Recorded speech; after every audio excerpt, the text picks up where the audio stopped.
taking you back under orders, so shut up and follow me. I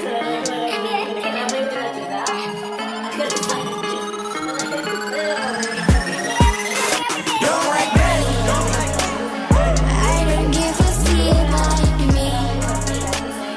Mereka asik melibur.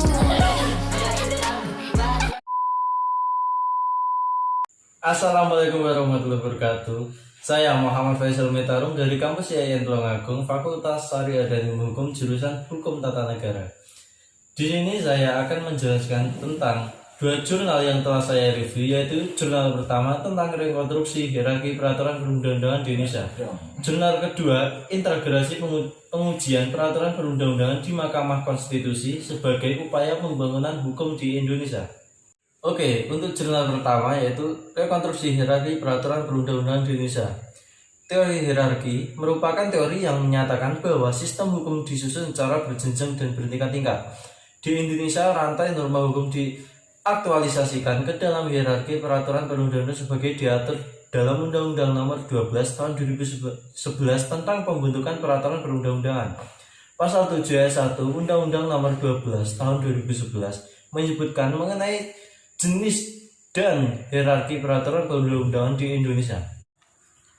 Pasal 7 ayat 2 nomor Undang-Undang Nomor 12 Tahun 2011 menentukan bahwa kekuatan hukum peraturan perundang-undangan sesuai dengan hierarki sebagaimana dalam pasal 7 ayat 1 ini berarti bahwa Undang-Undang Dasar Negara Republik Indonesia tahun 1945 yang dijadikan sebagai norma dasar.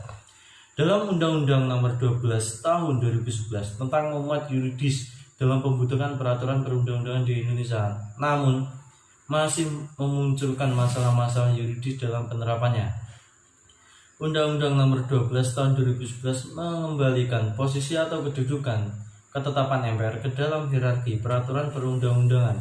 Padahal dalam Undang-Undang Nomor 10 Tahun 2004 tentang pembentukan peraturan perundang-undangan, kedudukan dari ketetapan MPR telah dihapuskan dalam hierarki perundang-undangan di Indonesia. Lalu, keberadaan peraturan presiden atau Pilpres yang memuatannya materinya hampir sama dengan peraturan pemerintah dan dianggap memiliki muatan materi yang tidak menentu sehingga berpotensi digunakan oleh presiden untuk melakukan penyalahgunaan kekuasaan.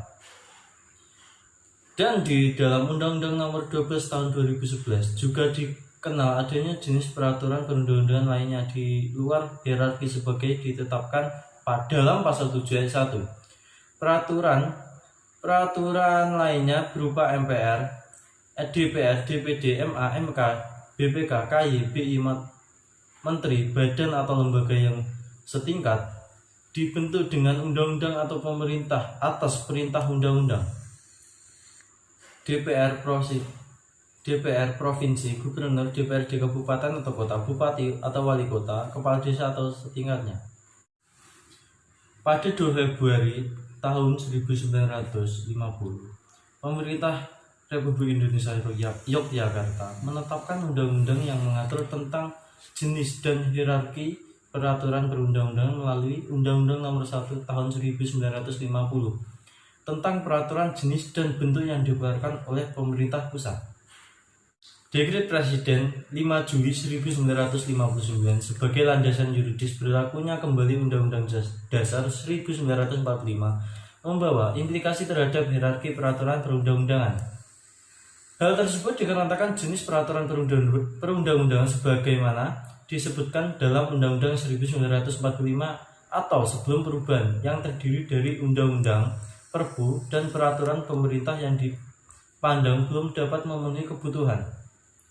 Oleh karena itu, Presiden Soekarno melalui Surat Presiden Nomor 2269/HK/1959 tertanggal 20 Agustus 1959 meminta Ketua DPR gotong royong untuk segera mengeluarkan jenis-jenis peraturan perundang-undangan lain yang telah disebut sebagaimana di dalam Undang-Undang 1945. Pada tahun 1966, Majelis Pemusyawaratan Rakyat sementara mengeluarkan ketetapan MPR nomor 20/MPRS/1966 tentang memorandum Dewan Perwakilan Rakyat gotong royong mengenai sumber tertib hukum dan tata aturan peraturan perundang-undangan atau TAP MPR dalam kurung TAP MPRS nomor 20 garing MPRS garing 1966 tutup kurung.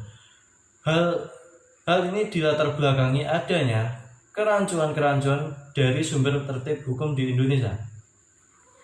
Pasca reformasi, MPR mengeluarkan TAP MPR nomor 3 garing MPR garing 2000 tentang tata urutan peraturan perundang-undangan untuk menggantikan TAP MPRS nomor 20 garing MPRS garing 1966. Yuridis perundang-undangan yang tidak terselesaikan dengan menggunakan TAP MPRS nomor 20 garing MPRS garing 1966. Oke, itu adalah penjelasan saya tentang rekonstruksi hierarki peraturan perundang-undangan di Indonesia. Untuk selanjutnya kita ke jurnal kedua.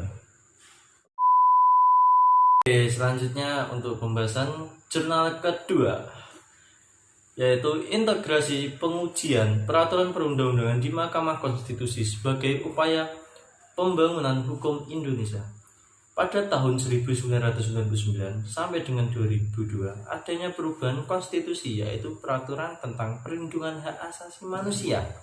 Salah satunya adalah dengan adanya kewenangan uji materi peraturan perundang-undangan di MK dan MA. Namun pengujian peraturan perundang-undangan dari kedua lembaga tersebut menimbulkan problematika. Dalam Undang-Undang NRI, dalam Undang-Undang Dasar NRI 1945 Pasal 24A yang memberikan kewenangan kepada MA untuk menguji peraturan perundang-undangan di bawah undang-undang. Sedangkan pasal 24C memberikan kewenangan kepada MK untuk menguji undang-undang terhadap undang-undang dasar. Hal tersebut dapat menimbulkan perbedaan putusan atau bahkan putusan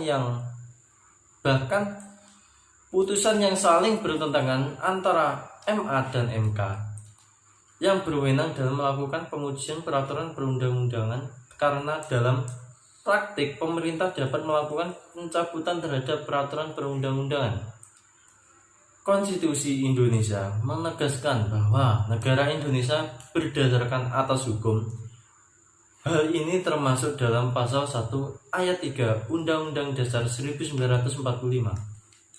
Salah satu prinsip yang menyangga tegaknya negara modern ini adalah supremasi hukum. Letak supremasi hukum negara Indonesia adalah konstitusi, di mana konstitusi yang materi muatannya mengandung jaminan terhadap hak-hak asasi manusia dan warga negaranya, serta ditetapkannya susunan ketatanegaraan dan pembagian kekuasaan secara fundamental. Di Indonesia menganut teori yang dicetuskan oleh Hans Kelsen dan Stephen Baudersreich. Hal ini dibuktikan dengan Undang-Undang Nomor 12 Tahun 2011 tentang pembentukan peraturan perundang-undangan. Pada pasal 7 disebutkan hierarki peraturan perundang-undangan di Indonesia saat ini adalah yang tertinggi Undang-Undang Dasar NRI 1945, TAP MPR, Undang-Undang atau Peraturan Pemerintah Pengganti Undang-Undang, Peraturan Pemerintah, Peraturan Presiden, Peraturan Daerah Provinsi, dan Peraturan Daerah Kabupaten atau Kota. Peraturan yang dikeluarkan oleh lembaga-lembaga negara seperti DPR, MA, MK, BPK, dan lain-lain juga menjadi kewenangan MA dalam hal pengujian selama peraturan tersebut dikeluarkan sesuai dengan perintah peraturan perundang-undangan yang lebih tinggi. Adapun polemik lain dari pengujian peraturan perundang-undangan di dua atap terlihat dari pasal 55 Undang-Undang Nomor 24 Tahun 2003 JO Undang-Undang Nomor 8 Tahun 2011 tentang Mahkamah Konstitusi. Pengujian peraturan perundang-undangan di bawah undang-undang yang sedang dilakukan oleh Mahkamah Agung wajib dihentikan ketika undang-undang yang menjadi dasar pengujian peraturan tersebut sedang dalam proses pengujian Mahkamah Konstitusi sampai ada putusan MK atau Mahkamah Konstitusi. Pasal ini justru menjadikan kewenangan pengujian peraturan perundang-undangan yang menjadi tampang tumpang tindih antara Mahkamah Konstitusi dan Mahkamah Agung.